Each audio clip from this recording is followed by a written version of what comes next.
सभी को नमस्कार। हम जानते हैं कि महाभारत विश्व का सबसे बड़ा महाकाव्य है। भारतीय संस्कृति का भी यह एक विश्वकोश है। शास्त्र परंपराओं का यह एक महार्णव है। जितनी ही विविधताएं इसमें हैं, कथा परंपराओं की दृष्टि से भी, जितने अनेक आख्यानों उपाख्यानों का महाभारत के महासागर में आख्यान सरिताओं का उपाख्यान सरिताओं का संगम हुआ है, उतना अन्य किसी ग्रंथ में नहीं हुआ। उतनी ही जटिल महाभारत की पाठ की समस्याएं भी हैं, और इसीलिए प्रामाणिक पाठ महाभारत का निर्धारित करना अपने आप में बड़ी चुनौती रही है।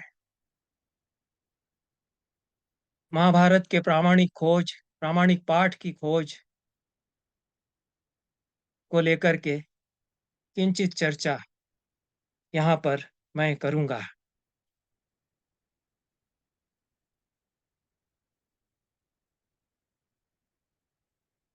महाभारत का प्रथम मुद्रित संस्करण 1834 से 1839 के बीच एशियाटिक सोसाइटी कलकत्ता से निकला।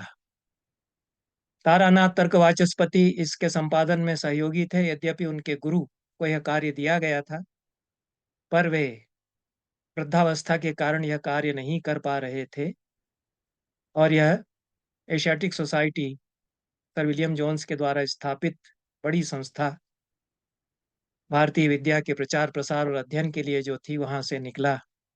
तत्पश्चात बम्बई संस्करण और दाक्षिणात्य संस्करण जो कुंभकोणम से प्रकाशित हुआ, ये भी प्रकाशित हुए। अन्य स्थानों से भी महाभारत के संस्करण प्रकाशित होते रहे। इसकी अनेक पोथियां पांडुलिपियां सारे देश में बिखरी हुई थीं। विभिन्न लिपियों में मूल महाभारत के संस्कृत पाठ की पांडुलिपियां थीं। बंगला लिपि में और देवनागरी में, प्राचीन देवनागरी में, नेवारी लिपि में। तो लिपियां अलग अलग थीं, भाषा तो एक ही थी। लिपि और भाषा में अंतर है। तो हम किसी भाषा के वाक्यों को रोमन स्क्रिप्ट में, रोमन लिपि में लिख सकते हैं, बंगला लिपि में लिख सकते हैं, ग्रंथम लिपि में लिख सकते हैं, प्राचीन जो खरोष्टी, शारदा, ब्राह्मी लिपियां हैं उनमें लिख सकते हैं। तो इस तरह से महाभारत, संस्कृत में जो मूल महाभारत था, उसका पाठ देश के विभिन्न क्षेत्रों में अलग अलग लिपियों में लिखा हुआ भी मिलता था। उसके अतिरिक्त उसकी क्षेत्रीय परंपराएं, क्योंकि वह पाठ महाभारत का जनता के सामने सूतों के द्वारा हजारों हजारों वर्षों से प्रस्तुत किया जाता रहा, तो अलग अलग क्षेत्रों में उन सूतों के द्वारा उसकी अलग अलग परंपराएं विकसित हुई। इसलिए उसके पाठालोचन की और प्रामाणिक पाठ की बड़ी जटिल समस्या है। संसार में जितना ही बड़ा महाकाव्य यह है, उतनी ही जटिल इसके प्रामाणिक पाठ की और इसके पाठालोचन की समस्या भी है। इन तीनों संस्करणों में कहीं कहीं नीलकंठ की टीका, नीलकंठी की सहायता ली गई, ऐसा उल्लेख आता है। देवबोध, विमल बोध, चतुर्भुज मिश्र, अर्जुन मिश्र आदि की भी टीकाएं हैं। उनका संदर्भ मात्र दिया गया और उनकी सहायता नहीं ली गई, क्योंकि इन टीकाओं से महाभारत के प्रामाणिक पाठ के निर्धारण में कोई विशेष सहायता नहीं मिलती है। नीलकंठ ने यद्यपि जो पाठांतर हैं उनकी चर्चा की है, और यह भी पाठ मिलता है, ऐसी उन्होंने चर्चा अनेकत्र की है। परंतु पाठ निर्धारण में नीलकंठ की टीका को भी विशेष उपादेय नहीं माना गया। ये तीनों संस्करण प्रकाशित होते रहे। इस बीच सारे संसार में विद्वानों के बीच इस बात की आवश्यकता अनुभव की जाती रही कि महाभारत के प्रामाणिक पाठ की खोज की जानी चाहिए, क्योंकि इन तीनों संस्करणों में भी, कलकत्ता संस्करण, बंबई संस्करण और दाक्षिणात्य संस्करण में, पाठ भेद बहुत हैं। पूरे के पूरे अध्याय भिन्न भिन्न हैं। अध्यायों में श्लोक संख्या भिन्न भिन्न है, जिनकी चर्चा मैं महाभारत संबंधी अपने वक्तव्यों में करता भी रहा हूँ। तो प्रामाणिक पाठ क्या है, इसकी खोज की जानी चाहिए और निर्धारण की जानी चाहिए। पेरिस में 1897 में एकादश अंतर्राष्ट्रीय प्राच्य विद्या सम्मेलन हुआ, जिसमें मॉरिस विंटरनिच, जो संस्कृत के प्रख्यात विद्वान हैं जर्मनी के, जिनका संस्कृत साहित्य का इतिहास बहुत अधिक पढ़ा जाता है, अंग्रेजी हिंदी अनुवादों में भी सुलभ है। उन्होंने महाभारत के समीक्षात्मक संस्करण की क्रिटिकल एडिशन की आवश्यकता प्रतिपादित की। उसके 2 साल बाद रोम में 12वां सम्मेलन आयोजित हुआ। इसी परिषद का अंतर्राष्ट्रीय प्राच्य विद्या सम्मेलन, international conference of oriental studies का, उसमें भी क्विंटनिज ने पुनः वक्तव्य दिया कि मैंने 1897 में 2 साल पहले जो महाभारत के समीक्षात्मक संस्करण की आवश्यकता पर बात की थी, उस पर कार्य नहीं हो सका है। लंदन में इंटरनेशनल एसोसिएशन ऑफ एकेडेमिया में पुनः महाभारत का प्रामाणिक संस्करण तैयार करने का प्रस्ताव पारित किया गया। ल्यूडर्स बड़े विद्वान हैं, उन्होंने इस पर आरंभिक कार्य आरंभ भी किया और उन्होंने कुछ अंश महाभारत के क्रिटिकल एडिशन किस तरह से तैयार किया जाए इसकी प्रस्तावना तैयार करते हुए एक कॉन्स्टिट्यूटेड टेक्स्ट, संरचित पाठ महाभारत का इस तरह से तैयार होगा, इसका एक नमूना उन्होंने मात्र प्रस्तुत किया कुछ पृष्ठों में। भारत में भंडारकर शोध संस्थान प्राच्य विद्या का अंतर्राष्ट्रीय ख्याति का प्रख्यात शोध संस्थान रहा है। उसमें 1918 में महाभारत पर शोध योजना आरंभ की गई। महाभारत पर शोध योजना या किसी भी ग्रंथ के प्रामाणिक पाठ तैयार करने की सबसे बड़ी शोध योजना संसार में है। महाभारत जिस प्रकार से संसार का सबसे बड़ा महाकाव्य है, उसी प्रकार से सबसे बड़ी शोध योजना अगर किसी ग्रंथ के क्रिटिकल एडिशन की समीक्षित पाठ तैयार करने की आरंभ हुई तो वह महाभारत के समीक्षित पाठ की शोध योजना थी। और रामकृष्ण भंडारकर, जिनकी स्मृति में उन्हीं के जीवन काल में उनके 75 वर्ष पूरे होने पर उनके प्रशंसकों और शिष्यों ने यह भंडारकर शोध संस्थान स्थापित किया था, भंडारकर प्राच्य विद्या मंडल। उसमें उन्हीं के द्वारा 1919 में अप्रैल के महीने में इसका उद्घाटन भी इस शोध योजना का कराया गया। बाद में तो भारत सरकार से यूनेस्को से सहायता भी प्राप्त की गई और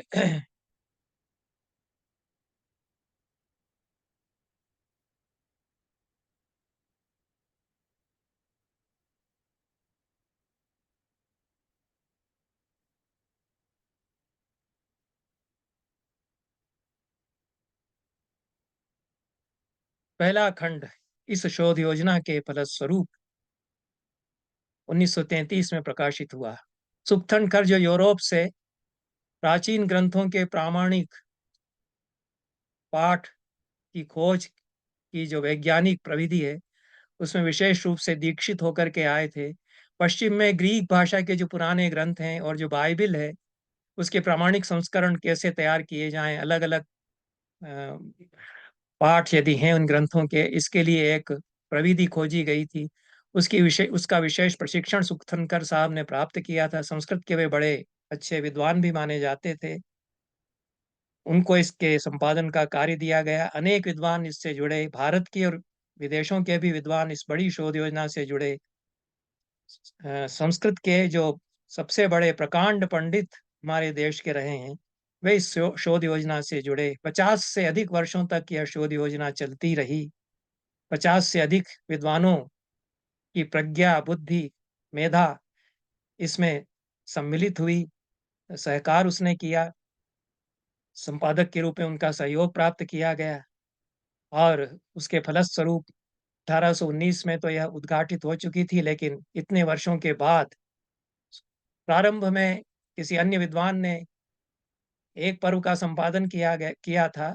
तदनंतर सुक्थनकर के आने के पश्चात पूरी योजना पुनः सुसंबद्ध रूप में पुनः संगठित की गई और 1933 में पहला खंड प्रकाशित हुआ। 19वां खंड 1959 में प्रकाशित हुआ। संरचित पाठ मात्र के संस्करण फिर 4 खंडों में कॉन्स्टिट्यूटेड टेक्स्ट का संस्करण 1971 में निकला। शेष जो महाभारत है 40 खंडों में विशालकाय ग्रंथ, जिसमें कि जितनी पांडुलिपियां उपयोग की गईं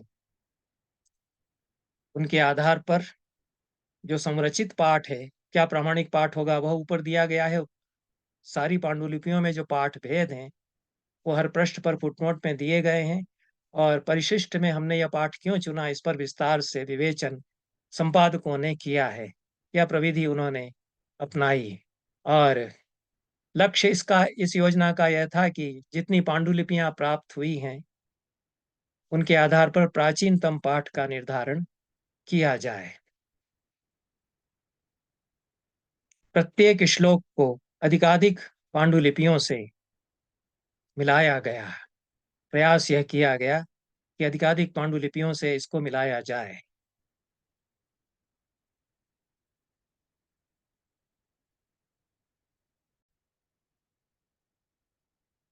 मुख्य रूप से 10 पांडुलिपियां ऐसी थीं जिनको प्रमाण मान करके और सारे पर्वों के संपादन में उनका उपयोग किया गया। तद व्यतिरिक्त 22 से लेकर 60 पांडुलिपियों का उपयोग अलग अलग पर्वों के संपादन में किया गया। और प्राचीनतम पांडुलिपि जो इसमें थी वह नेपाल से प्राप्त 1511 ईस्वी में लिखित पांडुलिपि थी। और जितनी भी पांडुलिपियां मिली, न्यूनतम 10 का उपयोग सर्वत्र किया गया और 60 पांडुलिपियों का जो उपयोग किया गया अलग अलग पर्वों के संपादन में, उनके 58 वर्ग बनाए गए। और स्टेमा जो एक वृक्ष की तरह से उनकी ब्रांचेस, शाखाओं में समझ करके पांडुलिपियों का वर्गीकरण किया जाता है, तदनुसार पांडुलिपियों का वर्गीकरण करके और उनका एक दूसरे से मिलान यहाँ पर किया गया। जो प्रविधि थी उसमें ह्यूरिस्टिक्स या स्वतः शोध, पांडुलिपियों के स्रोतों का संकलन किया जाए, वर्गीकरण किया जाए और वंशवृक्ष उनका बनाया जाए, यह प्रारंभिक कार्य था। फिर रिसेंशियो, जिसको प्राचीनतम पाठ का निर्धारण कह सकते हैं, उस पर कार्य आरंभ किया गया इन पांडुलिपियों के पाठ को मिला करके। और फिर इमेंडेशियो, आद्य पाठ का निर्धारण, इनमें मूल पाठ क्या हो सकता है, प्राचीनतम पाठ में से भी सबसे प्रामाणिक पाठ क्या हो सकता है, इसका निर्धारण किया जाए। और अंत में हायर क्रिटिसिज्म के आधार पर विवेचन किया जाए कि काव्य शैली, काव्य रचना प्रक्रिया, विवक्षा जो महाभारतकार की है उसके आधार पर अंतर्विरोध न हो, इस दृष्टि से प्रामाणिक पाठ पर विचार किया जाए। और वल्गेट या प्रचलित पाठ जो अलग अलग पांडुलिपियों के हैं उन पर भी विचार किया जाए। सुखथनकर ने जो निर्धारण किया था पूरी प्रविधि का, उसमें उनका कहना यह था कि हम संरचित पाठ एक निर्मित करेंगे, तैयार करेंगे इसके द्वारा। और संरचित पाठ क्या होगा उसको उन्होंने ऐसा नहीं होगा, ऐसा नहीं होगा, ऐसा नेति नेति की पद्धति से ही समझाया कि यह जो विरचित या संरचित पाठ होगा वह आद्य पाठ नहीं होगा। सबसे पहला जो महाभारत का पाठ रहा होगा उस तक हम नहीं पहुंच सकते हैं। विचार हम कर सकते हैं कि क्या ऐसा हो सकता है, लेकिन उसको हम पूरी तरह से उस तक पहुंच नहीं सकते हैं। इसलिए संरचित पाठ या विरचित पाठ जो भी हम निर्धारित करेंगे वो आद्य पाठ होगा, यह आवश्यक नहीं है। आद्य पाठ की भी पुनः संरचना हम नहीं करेंगे। और उर टेक्स्ट जो मूल महाभारत है उसको भी हम इसमें पुनः संरचित नहीं करेंगे, उस तक हम नहीं पहुंच रहे हैं। वैशंपायन के जो 24,000 श्लोक हैं उनको हम खोजेंगे, ऐसा भी हम कुछ नहीं करेंगे। और वैशंपायन के पाठ की छाया भी यह संरचित पाठ या विरचित पाठ नहीं होगा।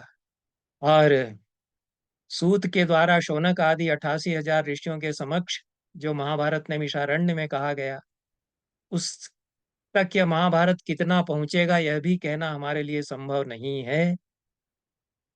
और यह शौनक आदि को सुनाया गया रोमहर्षण सूत का महाभारत हमको मिल गया है, ऐसा भी कोई दावा हम नहीं करेंगे। प्राचीनतम संभाव्य पाठ की प्रस्तुति का विनम्र प्रयास मात्र हम कर रहे हैं, ऐसा उन्होंने कहा। और उसके लिए उन्होंने वंश वृक्ष बना करके और सारी पांडुलिपियों को ABCDEF इत्यादि वर्ग में विभाजित करके, फिर कितनी उसमें से एक दूसरे के से मूल पांडुलिपि की प्रतियां हैं या उससे संबंधित हैं, इस तरह से उनका मिलान करते हुए, ऐसे B का C से D और E का मिलान करते हुए जो पांडुलिपियों में भेद है उसको उन्होंने नोट किया, पाठांतर नोट किए और प्राचीनतम पाठ, सर्वाधिक प्राचीन जो पाठ हो सकता है उसका निर्धारण किया, उसको उन्होंने संरचित या विरचित या रिकॉन्स्टिट्यूटेड टेक्स्ट कहा। इसके संबंध में इंगाल्स ने महाभारत संबंधी एक लेख लिखा है, जो एसपी नारंग ने स्टडीज इन महाभारत नामक आर के शर्मा के अभिनंदन ग्रंथ में प्रकाशित किया है। उसमें उन्होंने डीडी कोसाम्बी के साथ अपनी एक बातचीत का उल्लेख किया है। डीडी कोसाम्बी ने उनको बताया कि सुखथनकर साहब एक बार बीमार थे, और डीडी कोसाम्बी जो धर्मानंद कोसाम्बी के पुत्र थे और गणितज्ञ थे और भारत विद्या के भी विद्वान के रूप में जाने जाते हैं, वे सुखथनकर साहब से मिलने चले गए। सुखथनकर साहब रुग्ण शैय्या पर थे और डीडी कोसम्बी को थोड़ी सी शरारत सूझी। उन्होंने कुछ मजाक करते हुए कहा कि आपने अपने जीवन के इतने श्रेष्ठ समय को लगा दिया महाभारत का संपादन करने में, कितने साल आप, कितने वर्षों से आप यहाँ काम कर रहे हैं, और अब आप कल्पना कीजिए कि एक प्राचीनतम पांडुलिपि महाभारत की मिल गई जो कि आपको प्राप्त नहीं थी, तब आपके इस काम का क्या होगा। सुक्तनकर ने उत्सुकता से पूछा कि कितनी प्राचीनतम, ये बताओ। तो पीटी कोसम्बी ने कहा कि गुप्त काल का जो आरंभिक काल है, 3री शताब्दी ईस्वी समझिए, उस समय की पांडुलिपि मिल गई। अब तो आप क्या करेंगे। तो सुक्तनकर साहब ने कहा कि ऐसी कोई पांडुलिपि यदि मिल भी गई तो मेरा दावा यह है कि उसका 95% पाठ अक्षरशः वही होगा जो मैंने महाभारत के 18 पर्वों का कॉन्स्टिट्यूटेड टेक्स्ट तैयार किया है। इतना उनको आत्मविश्वास था, यद्यपि उनके पास 16वीं शताब्दी से पहले की कोई पांडुलिपि नहीं थी और 50 पांडुलिपियों का उपयोग किया। लेकिन सुक्तनकर साहब को यह आत्मविश्वास था कि उसके भी 1500 वर्ष पहले के पाठ का अनुमान प्रामाणिक रूप से मैं इन सारी पांडुलिपियों की खोज करके कर सकता हूं, क्योंकि इस प्रकार से पाठ परंपराओं की खोज की जाएगी, उसकी प्रविधि के आधार पर ऐसा दावा वे कर रहे थे। महाभारत के 3 संस्करण हुए, ऐसा तो महाभारत स्वयं बताता है। और जय 8800 श्लोकों में व्यास ने तैयार की। अष्टौ श्लोक सहस्त्राणि अष्टौ श्लोक शतानि वा अहम वेद्मि शुको वेत्ति संजयो वेत्ति वानवा, ऐसा व्यास कहते हैं। तो मूल जो जयाख्य संहिता थी, जय नामक जो महाभारत का आद्य रूप था, उसमें 8800 श्लोक थे। सुक्तनकर साहब और उनके सहयोगियों का कहना यह था कि जो 8800 श्लोकों का महाभारत था, उसकी भी कोई खोज हम नहीं करेंगे, नहीं कर पा रहे हैं।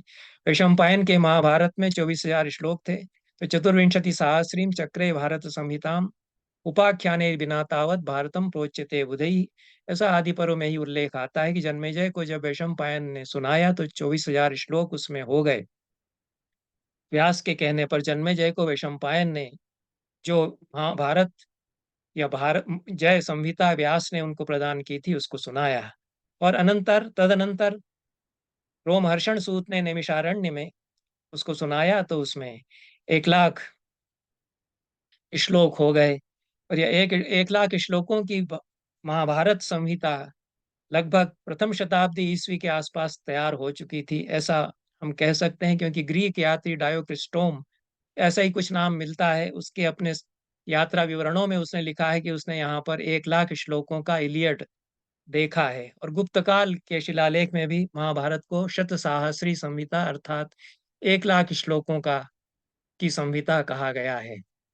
वेदव्यास ने अपने 5 शिष्यों को 4 वेद और महाभारत पढ़ाया, ऐसा स्वयं महाभारत बताता है। सुमंतु, जैमिनी, पैल, शुक जो उनके अपने पुत्र थे, और 5वें वैशंपायन, इन 5 को ही उन्होंने 4 वेद और महाभारत पढ़ाया, ऐसा महाभारत के अंशावतार पर्व में आया है। उसके अनंतर कहा गया कि इन 5 ने भी अपनी अपनी संहिताएं तैयार की, इसलिए 5 भिन्न संहिताएं हो गई। ये तो वेदव्यास के शिष्यों के साथ ही 5 उसकी अलग अलग संहिताएं होने लग गई। फिर जिन सूतों को इन्होंने प्रदान किया, वैशंपायन ने रोमहर्षण सूत आदि को प्रदान किया, वही महाभारत भारत काव्य, तो उन्होंने इसका और उपब्रह्मण किया और इसके और रूप होते चले गए। सूतों के द्वारा पीढ़ी दर पीढ़ी अलग अलग देश के क्षेत्रों में कथा गायन महाभारत का किया जाता रहा। इसमें उपाख्यान जुड़ते गए, जैसा कि मैंने शकुंतलोपाख्यान और नलोपाख्यान के संबंध में चर्चा करते हुए कहा कि उपाख्यान पहले से प्रचलित थे, सूतों के द्वारा गा गा करके सुनाए जा रहे थे। बाद में महाभारत में भी इनको समावेश किया गया। पाठालोचन की जो समस्याएं इन महाभारत के प्रामाणिक संस्करण तैयार करने में इन लोगों के सामने आई, उनमें उन्होंने देखा कि कई वाचनाएं हैं और एक वाचना की भी कई उपवाचनाएं हो जाती हैं। एक रिसेंशन के कई और रिसेंशन तैयार होते हैं। क्षेत्रीय परंपराओं की भी कई उपक्षेत्रीय परंपराएं हो जाती हैं। सारी जो 60 पांडुलिपियां हैं, उनको मिलाकर के उन्होंने यह देखा कि 13,000 श्लोक ऐसे हैं जो कि असाधारण हैं, यूनिक या अनकॉमन है, कि 5 श्लोक यदि किसी एक पांडुलिपि में है 60 में से, तो 59 शेष पांडुलिपियों में वो 5 हैं ही नहीं। ऐसे कुल मिलाकर के 60 पांडुलिपियों में ऐसे श्लोक जोड़े जाएं तो 13,000 ऐसे श्लोक होते हैं जो इन 60 में किसी एक में तो मिलेंगे, उनमें से कुछ बाकी 59 में नहीं मिलेंगे। ये 13,000 बड़ी संख्या है।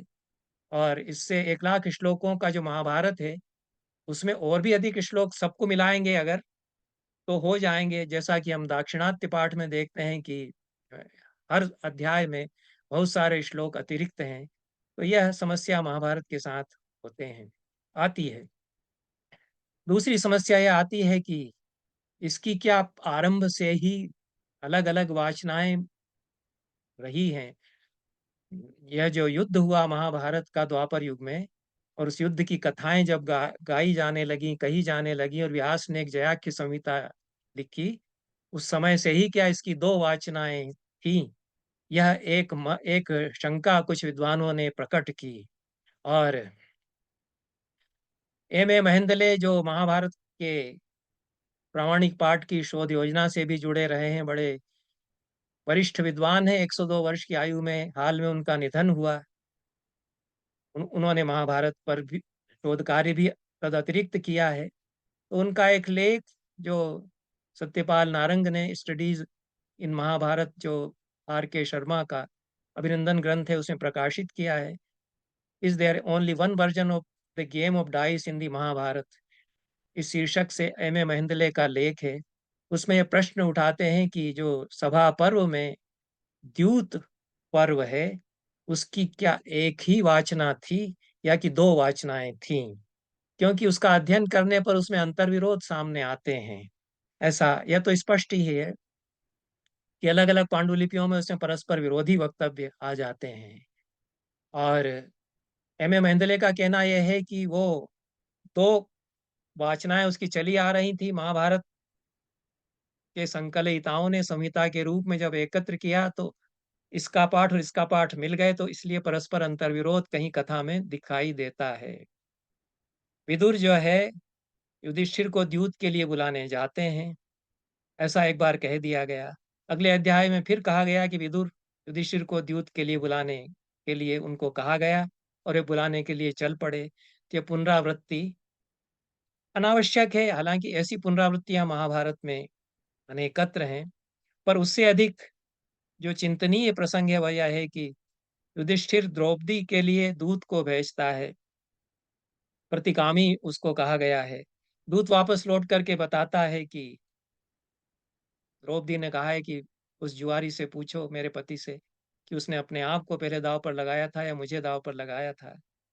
तब युधिष्ठिर से कहा जाता है कि आप कहिए, आप दास हो गए, आपकी पत्नी दासी हो गई, तो आए वह। तो युधिष्ठिर एक दूत को भेज देते हैं और उल्लेख आता है कि युधिष्ठिर के कहने पर द्रौपदी वहां आ जाती है। फिर प्रसंग आता है अगले अध्याय में कि दुर्योधन ने यह सुनकर के कि द्रौपदी नहीं आ रही है, तो दुशासन से कहा कि जा और उसको बाल पकड़ करके, केश पकड़ करके घसीट करके ला। तो कुछ महाभारत की पांडुलिपियों में एक ही प्रसंग को इस प्रकार से जब वर्णित किया गया है, तो उससे तो प्रतीत होता है कि मिला दिए गए हैं दो अलग अलग प्रसंग। या तो ये माना जाए कि युधिष्ठिर के बुलाने पर द्रौपदी आ गई और उसके आगे कथा कही जाए, अथवा युधिष्ठिर ने द्रौपदी को नहीं बुलाया था, दुशासन, जैसा कि समीक्षित पाठ में फिर मिलता है कि फिर उसने दुशासन से कहा कि उसको केश पकड़ करके खींच कर ले आ। तो यह दो वाचनाएं सभा पर्व की थी, ऐसा मिलता है।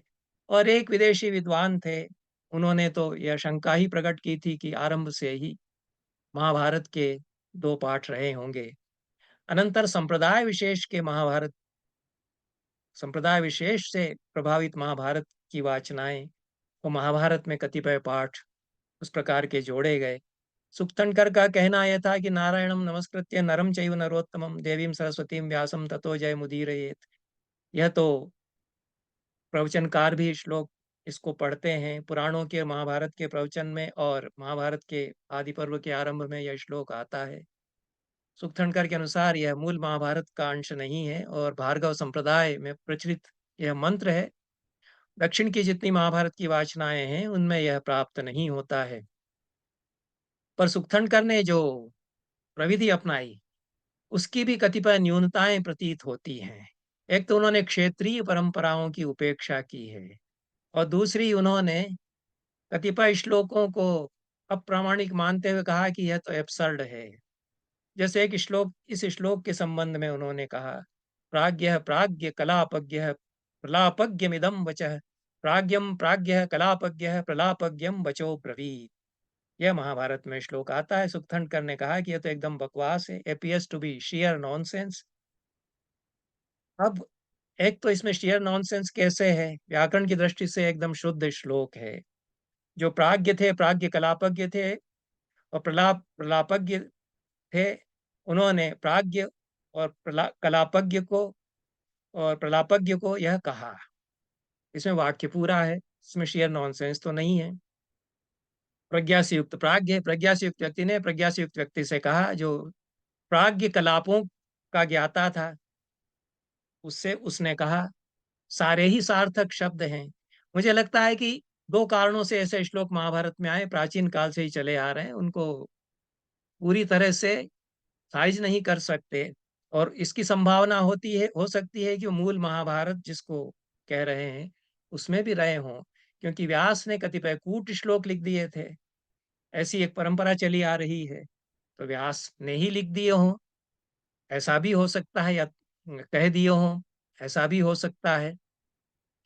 और जो सूत कथा गायन करते हुए सुनाते थे अत्यंत प्राचीन काल से, वो इस तरह का चमत्कार करते थे, तो प्राचीन जो महाभारत की वाचनाएं हैं उनका यह अंग नहीं है, ऐसा तो नहीं कह सकते हैं। और ना इसको शेयर नॉनसेंस या एकदम बकवास ही कह सकते हैं।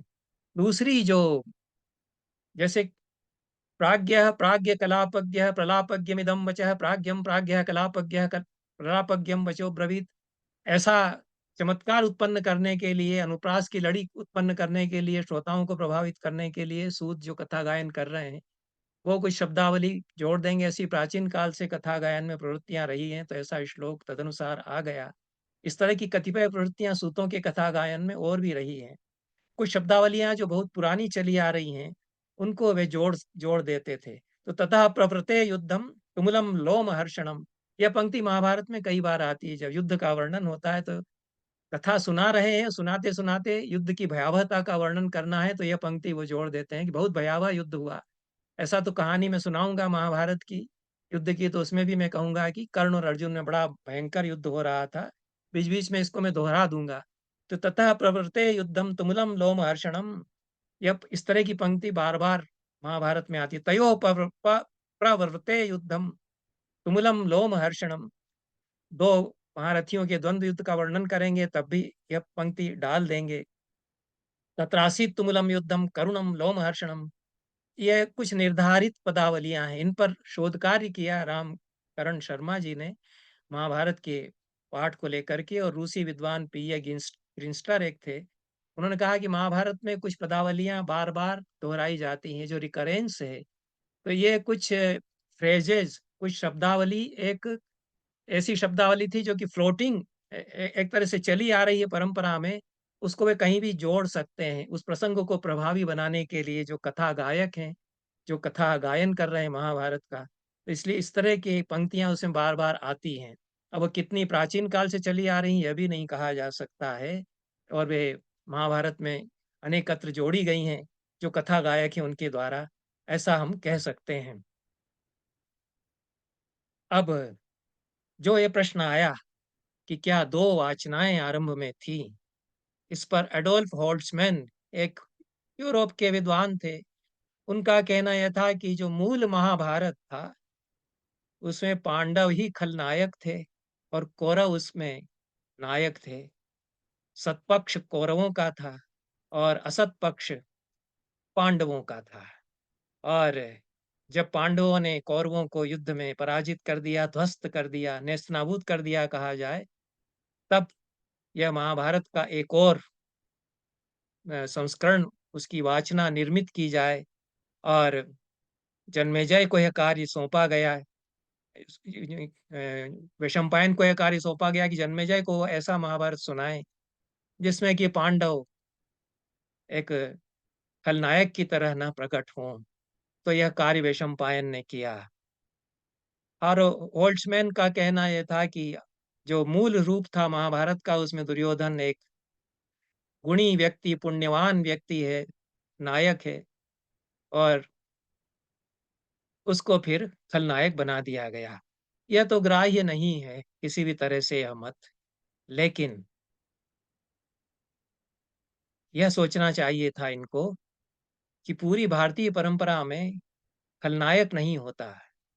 संस्कृत की पूरी परंपरा में 18वीं शताब्दी तक, उसके पहले खलनायक शब्द ही नहीं आता। विलेन का कोई अनुवाद संस्कृत में नहीं है। तो ये विलेन है और यही पुण्यात्मा है, ऐसी कोई भित्ति, ऐसा कंपार्टमेंटलाइजेशन हमारी परंपरा में नहीं होता। गलतियां युधिष्ठिर ने की। दुर्योधन भी मनुष्य था, उसमें कमजोरियां थी, लालच था, राज्य का लालच था। उसका भी अपना एक पक्ष था कि मैं राजा का ज्येष्ठ पुत्र हूँ, राज्य का अधिकारी मैं हूँ। दोनों में इस बात पर झगड़ा हुआ, दोनों तरफ मर्यादाएं दोनों ने तोड़ी, कुछ कौरवों ने, कुछ पांडवों ने। यह युद्ध हुआ है इसके कारण। तो इसमें ऐसा तो कह ही नहीं सकते हैं कि वो सुयोधन था और उसको दुर्योधन कर दिया गया। कहीं सुयोधन और कहीं दुर्योधन, महाभारत में अनेक स्थलों पर दुर्योधन के लिए आता है।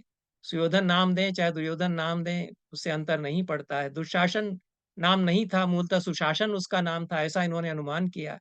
तो यह तो निर्मूल प्रतीत होता है मत, लेकिन फिर उसमें कतिपय विचारणीय प्रश्न आ जाते हैं। महाभारत के जो पाठ हैं, उनमें कहीं कहीं लगता है कि दुर्योधन को अतिरंजना पूर्वक मेलाइन किया गया है और एक एक दुर्गुणी, दुष्ट, परम दुष्ट व्यक्ति के रूप में उसको प्रस्तुत करने के लिए कुछ प्रसंग बढ़ाए गए होंगे, ऐसा प्रतीत होता है। और यह भी प्रतीत होता है कि कुछ प्रसंग ऐसे थे जिनमें कि यह तो महाभारत को पढ़ते हुए ही लगता है कि दुर्योधन कितना सद्व्यवहार करता है, सुशासन बहुत करता है, और योजनाओं में बड़ा निपुण है, जो प्रबंधन है उसमें बहुत निपुण है वह। यह युधिष्ठिर के जाने के बाद जो दुर्योधन शासन चलाता है, उसके लिए तो महाभारत में भी कहा गया है, जिसको भारवी ने बहुत विस्तार से वर्णन किया है कि दुर्योधन कितनी अच्छी तरह से शासन चला रहा है, प्रजा के हित में क्या क्या कार्य कर रहा है। तो दुर्योधन के अच्छे पक्ष थे, वो कुछ बाद में जो महाभारत कथा गायन में सुनाया जाता रहा, उसमें कुछ थोड़े से तिरोहित हुए, और उसके जो असत पक्ष उसका था, वो कुछ उपब्रंहित हुआ। कदाचित ऐसा हुआ हो। इसका एक प्रमाण जो महेंद्र ने भी दिया है, वह दुर्योधन के मृत्यु के समय कहे गए वचनों का है। और वह कहता है कि मैंने वेदाध्ययन खूब किया, अधीतम विधिवत कृष्णम, भू प्रशांता ससागरा, सागर सहित सारी धरती पर मैंने राज्य किया। मूर्धनि स्थितम अमित्राणाम, मैंने अपने शत्रुओं के मस्तक पर पैर रख कर के राज्य किया। कोनु स्वंत तरो भवेत, इससे अधिक उत्तम मेरा अंत क्या हो सकता था। मुझे कोई जीवन में खेद नहीं, दुख नहीं, पश्चाताप नहीं। मैंने जो किया सब उचित किया।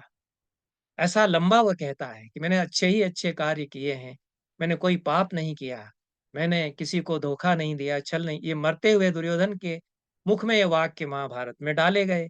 अस्य वाक्यस्य निधने कुरु राजस्य धीमतः अपतत् सुमहद वर्षम पुष्पाणाम पुष्पगंधिनाम। फिर महाभारत में आता है कि इस वाक्य के समाप्ति होने पर जो आखिरी सांस जब दुर्योधन ने ली, तो आकाश से बहुत बड़ी फूलों की वर्षा हुई। अवादयंत गंधर्वा वादित्रम सुमनोहरम, आकाश में गंधर्वों ने बाजे बजाए उसके इन कथनों पर, उसका स्वर्ग में स्वागत करने के लिए। जगुश्चाप सरसो राज्ञो यशस संबद्ध में च, और अप्सराएं उस राजा दुर्योधन की कीर्ति के गान करने लगी आकाश में। पहुच सुरभिर वायु पुण्य गंधो मृदु सुखा, उसकी ऐसी उत्तम मृत्यु पर तुरभित वायु बहा और सारी दिशाएँ प्रसन्न हो गईं, निर्मल हो गईं। नभ परम निर्मल हो गया और पांडव श्री कृष्ण तक का नाम लिया, वासुदेव सहित पांडव, उनके चेहरे फीके पड़ गए, क्रीड़ा को प्राप्त हुए। इसका अंतर्विरोध हो जाता है, इसलिए इस दृष्टि से हो जाता है कि उधर आदि पर्व में जब दुर्योधन के जन्म का वर्णन किया गया, तो कितने-कितने अशुभ शकुन हुए। सियार चिल्लाने लगे और विदुर ने कह दिया कि बहुत ही अशुभ बालक पैदा हुआ है, इसको तो फेंक ही देना चाहिए, इससे सारा कुल का सत्यानाश हो जाएगा। तो कहाँ तो यह प्रसंग जो दुर्योधन का को इतना अशुभ और जन्मजात रूप में ही उसको ऐसा अशुभ मानता है। और कहाँ पुण्यात्मा, परम पुण्यात्मा के रूप में उसके निधन का यह वर्णन, यह अंतर्विरोध हो जाता है। तो इस दृष्टि से यह तो लगता है कि पूरी तरह खलनायक तो दुर्योधन हो ही नहीं सकता था। पूरी तरह दुष्टात्मा प्रकृत्या नहीं हो सकता था। और कहीं-कहीं महाभारत के किसी वाचना में यह पाठ आता है जो कदाचित क्रिटिकल एडिशन में नहीं है, मुझे नहीं मिला। जानामि धर्मं, न च मे प्रवृत्तिर्जानाम्यधर्मं, न च मे निवृत्तिः, केनापि देवेन रधिस्थितेन यथा नियुक्तोऽस्मि तथा करोमि। हे केशव, मैं जानता हूँ कि धर्म क्या है, मैं जानता हूँ कि अधर्म क्या है, लेकिन अधर्म से निवृत्ति और धर्म में प्रवृत्ति मेरी नहीं हो पा रही है अभी। मेरे भीतर जो कोई देव है, वह मुझे जैसा चला रहा है, वैसा मैं करता हूँ। तो यह दुर्योधन का एक अलग अंतर्विरोध और अंतर्द्वंद, वह तो समझ में आ सकता है। उसकी लिप्सा भी समझ में आ सकती है। लेकिन उसको परम दुर्बुद्धि और परम दुष्ट के रूप में एक तरफ चित्रित किया जाए और एक परम ज्ञानी के रूप में चित्रित किया जाए, यह तो अ, अंतर्विरोध है। तो इन शब्दों के साथ मैं महाभारत के पाठालोचन की समस्याओं पर और उसके प्रामाणिक पाठ की खोज पर यह वक्तव्य इस आशय के साथ समाप्त करता हूँ कि यह खोज तो जारी रहेगी, महाभारत के प्रामाणिक पाठ और प्राचीनतम पाठ क्या है, उस पर अभी भी काम होता रहेगा। यद्यपि ये बहुत बड़ा लैंडमार्क है, जो भंडारकर शोध संस्थान में भंडारकर प्राच्य विद्या मंडल में जो पाठ निर्मित किया गया है, और उतनी उतना बड़ा महत उद्यम अब नहीं हो सकता है, लेकिन फिर भी उस पर प्रश्न प्रतिप्रश्न किए जाते रहेंगे, आक्षेप भी उस पर किए जाते रहेंगे, यह एक सत्य है। दूसरी तरफ जो क्षेत्रीय पाठ महाभारत के हैं और जो मुद्रित संस्करण है, कलकत्ता संस्करण, बंबई संस्करण और दाक्षिणात्य संस्करण कुंभकोणम का, वो अपने आप में आदरणीय है। क्योंकि जो कथा गायन की क्षेत्रीय परंपराएं थी और जो पांडुलिपियों में उनको संकलित सुरक्षित किया गया है, वे परंपराएं प्रामाणिक रूप में उन संस्करणों में हैं। उनमें अतिरिक्त श्लोक हों तो प्रक्षिप्त उनको माना जाए तो भंडारकर शोध संस्थान के प्रामाणिक पाठ में यदि वे प्रक्षिप्त भी माने गए हैं श्लोक, तो वे परंपरा से चले आ रहे हैं और व्यास की परंपरा में वे जोड़े गए हैं। व्यासों ने ही उनको जोड़ा है। व्यास के बाद जो कई व्यास होते रहे और जो सूत व्यास स्थानीय हैं, उन्होंने ही उनको जोड़ा है, इसलिए वे परंपरा का अंग हैं। उनको भी समादर दिया जाता रहना चाहिए, दिया जाएगा। यही मैं समझता हूँ कि उचित है मैं कहना। इन शब्दों के साथ पुनः सभी को धन्यवाद देते हुए मैं यह वक्तव्य समाप्त करता हूँ।